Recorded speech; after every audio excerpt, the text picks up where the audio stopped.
Tahukah anda apa yang perlu dilakukan sebelum ke sekolah? Sebaik sahaja bangun pagi, periksa suhu badan terlebih dahulu. Seluruh ahli keluarga digalakkan berbuat demikian. Jika suhu anda tinggi, kekal berada di rumah dan tidak perlu ke sekolah. Amalkan kebersihan diri. Pastikan baju sekolah yang bersih setiap hari.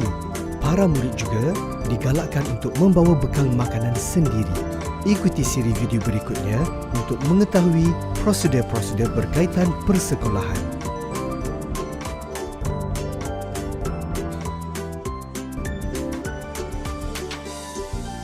Murid-murid sekalian, penjarakan sosial 1 meter perlu sentiasa diamalkan di sepanjang perjalanan ke sekolah. Bagi yang berjalan kaki, pastikan jarak anda ketika berjalan. Bagi murid-murid yang menaiki kenderaan awam seperti bas atau van sekolah, hendaklah sentiasa mematuhi garis panduan yang telah dikeluarkan oleh Sektor Pengangkutan Awam Darat. Setibanya di sekolah, anda hendaklah beratur untuk diambil suhu badan.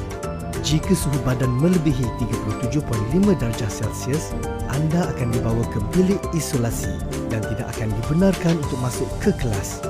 Ibu bapa atau penjaga akan diberitahu supaya mengambil anda pulang untuk dikuarantin.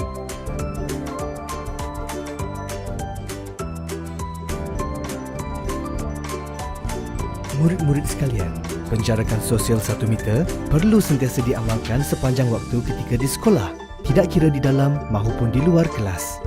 Ditandas, elakkan daripada bersesak. Pastikan tangan dibasuh menggunakan sabun.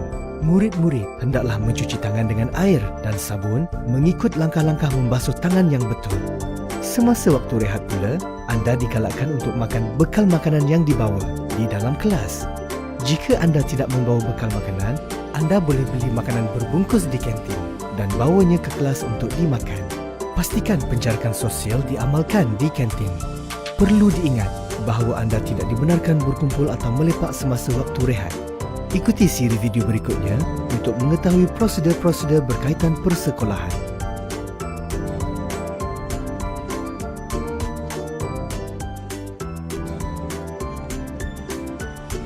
Ketika berada di sekolah, anda dilarang berkumpul dengan kawan-kawan dalam kedudukan rapat atau bersentuhan. Tiada perhimpunan akan dijalankan buat sementara waktu. Segala aktiviti sukan juga ditangguhkan.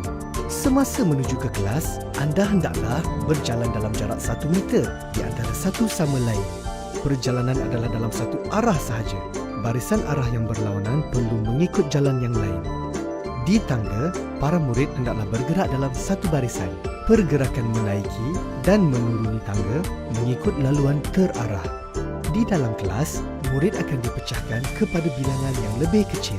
Penjarakan sosial 1 meter hendaklah sentiasa diamalkan sepanjang berada di sekolah.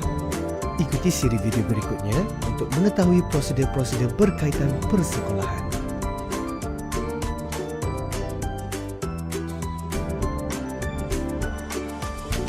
Ketika pulang dari sekolah, murid-murid hendaklah berada dalam keadaan teratur untuk keluar dari kelas dan kawasan sekolah. Bagi yang menunggu untuk diambil oleh ibu bapa, pastikan penjarakan sosial semasa berada di ruang menunggu. Bagi yang pulang dengan berjalan kaki, sentiasa jarakkan diri anda 1 meter dengan orang lain.